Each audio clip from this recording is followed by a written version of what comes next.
Administrative reforms విషయంలో చంద్రబాబు గారు number 1 ఎప్పుడు కూడా పాలనా దక్షుడు అనేది. అందుకే ఆయన తీసుకొచ్చినటువంటి ఏది అప్పుడు ప్రభుత్వ సేవల్ని మీ సేవ ఈ సేవ లాంటి ఆయన తీసుకొచ్చినటువంటిది. అయితే దాని అప్గ్రేడెడ్ వెర్షన్ జగన్మోహన్ రెడ్డి తీసుకొచ్చాడు. సచివాలయ వ్యవస్థ, వాలంటీర్ వ్యవస్థ ఏ ప్రాబ్లం లేకుండా చేతికి అందేది. ఆ విషయంలో దాన్ని చెడగొట్టడం అన్నటువంటి విషయం మీద మాత్రం బాబు గారి వ్యవహార శైలితో నేను విభేదిస్తాను. అయితే వాట్సాప్ సర్వీసెస్ తీసుకురావడంలో దాంట్లో ఒక పావు వంతు పరిష్కారం అయింది. ఎందుకంటే 70% పరిష్కారం లేదు, ఓ పావు వంతు పరిష్కారం అవుతుంది. ఇంకా మిగతా సేవలు కూడా అందిస్తే టోటల్గా పరిష్కారం అవ్వచ్చేమో.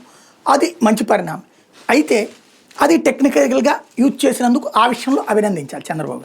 ఇప్పుడు ఇంకొకటి ఏది గుర్తు చేయాలంటే బాబు గారు వచ్చాక 2014-19 మధ్యలో అంతకుముందు రిజిస్ట్రేషన్ అంటే బండి కొనుక్కున్న, కారు కొనుక్కున్న రిజిస్ట్రేషన్కి ఎక్కడికి వెళ్ళేవాళ్ళం మనం, రవాణా శాఖ కార్యాలయం చుట్టూ తిరిగేవాళ్ళం. అట్లా కాకుండా ఇక్కడ డైరెక్ట్గా అదే షాప్లో రిజిస్ట్రేషన్ చేసేటటువంటి ఒక సరికొత్త కల్చర్ దేశంలో ఫస్ట్ టైం ప్రారంభించింది ఆంధ్రప్రదేశ్. ఇది ఇప్పుడు ప్రపంచ రాష్ట్రంలో ఇదే వివిధ రాష్ట్రాల్లో మనల్ని చూసి ఫాలో అవుతున్నారు. ఇంకా తెలంగాణకు చేత కాలేదు అది. ఇది నెంబర్ 2 ఆయన సంస్కరణల యొక్క గొప్పతనం. ఇప్పుడు ఇంకొక అడుగు ముందుకేశారు.